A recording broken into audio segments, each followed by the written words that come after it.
So, we're watching another History Matters video. This one is called Why Don't People Duel Anymore? I think even, like I said, in America, I think some of the biggest duelers, I guess you can say, is like President Andrew Jackson, who is notorious for dueling people and taking hits and just roughing through it, like an insane man all around. Andrew Jackson might be one of the most unhinged, maybe even the most unhinged president we've ever had. But another one is the Aaron Burr and Alexander Hamilton duel, another really famous one, made even more famous due to that musical that came out.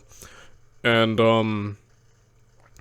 I think even then, there was only certain states that people could actually duel. I think Alexander and Aaron Burr, again, I think I heard that they had to go somewhere in order to have their duel.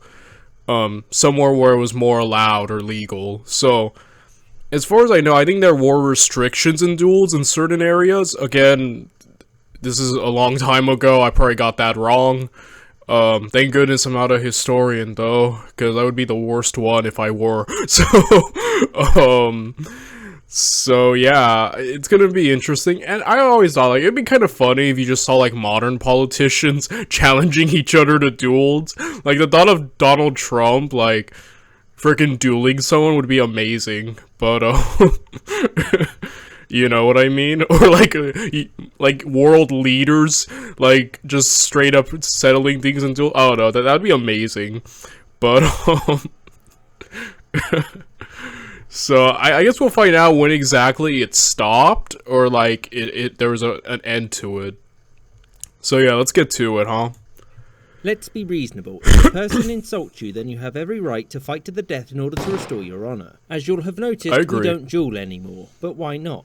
When did dueling become illegal, and why did people want it to stop? Now, the height of dueling occurred around the late 18th and early 19th centuries, but dueling continued in some countries into the 20th. In Britain and Russia, formal codes of chivalry were drawn up and sold alongside sets of dueling pistols. And as late as 1894, the Russian Tsar Alexander III signed off on legislation formalising how Russian officers were allowed to duel each other. However, you should know that in wider Russian society, the practice of dueling was dying off and largely seen as barbaric. Whereas in France, dueling was banned by Louis XIV, who saw them as needless spilling of blood. Yet the last duel there took place in 1967. Now, for the most part, although there were regional differences, duels worked like this. A person would say or do something to insult another, and the insulted party would demand satisfaction. Satisfaction being either an apology or a duel.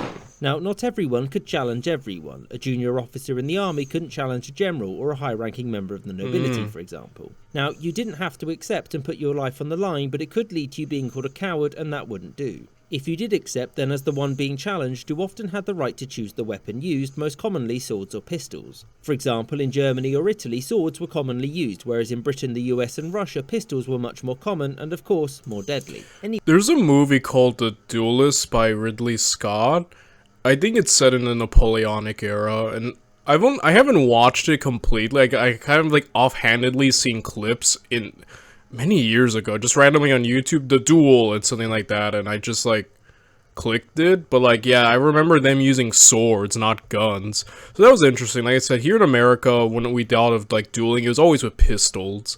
But yeah, there are other areas where they use swords, and that's interesting. Those were the two weapons. Also, there is a bit of restriction, huh? It's like, you can duel, but, like, you have to stay in your lane, in your rank, and yeah, there are even rules in how you ask to duel.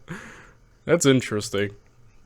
Anyway, after choosing your weapons, you would meet at a set time and date, and there would be a last chance to come to an agreement. You would bring your second with you, that is a close friend and representative, to hash things out with your opponent's second, and if nothing could be agreed on, then it was fight time. So why did dueling fall out of favour? Well, for a start, the fact that so many young officers were killing each other meant that it was affecting Britain and America's ability to wage war. George Washington, for example, had issues with stopping officers from killing each other during the War for Independence. Another reason was that there were concerns, especially in the church, that many people were using duels as a means to legally commit suicide. An accusation thrown at Alexander Hamilton, and a fear that was especially prevalent in the United States. In Britain, there was a great deal of outrage in the 19th century, as many wealthy aristocrats were able to kill in a duel and walk free. The reasons why duelists got off with literal premeditated murder was because the judges came from the upper classes and were very sympathetic to the idea of personal honour. In the US, dueling was banned fairly early on in many of the northern states. I guess, yeah, in a way you could use it just to kill people, huh?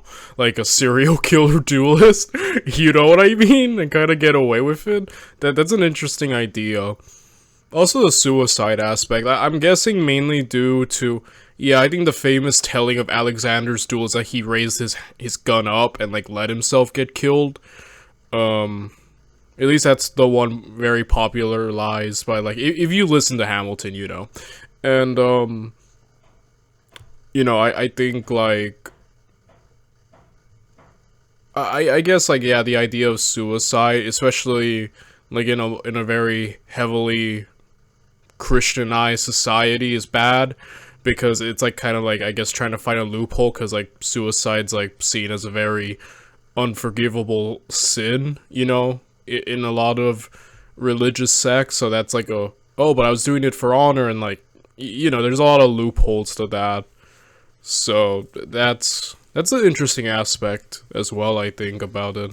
Laws weren't enforced. When Aaron Burr killed Hamilton, he was charged with murder, but none of these stuck because, I mean, it was a duel between two upstanding citizens and they both knew the risks. Whilst in the northern states the duel was fairly rare as of the early 19th century, it stayed popular in the south. Particularly in South Carolina, where new dueling etiquettes were written in the 1830s. And it was the Civil War that finally killed dueling in America. So many people dying really took the shine off of shooting your fellow Americans over things like honour. Now, dueling had always been subject to some mockery, but as of the Victorian era, people began to see it as horrendously outdated. As the conditions of modern warfare became widely known, the notion of the aristocracy somehow being able to maintain their honour by shooting someone in Wimbledon was seen as laughable. And in the end... It is, huh? Like...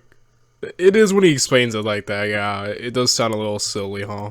Across Britain and America, the duel slowly fell out of fashion. It wasn't legislated away as such, although dueling in the military died out in Britain when widows' pensions were withheld from men killed in duels. Instead, dueling saw a slow death as upper and middle class culture changed to a more moderate means of settling scores. Lawsuits.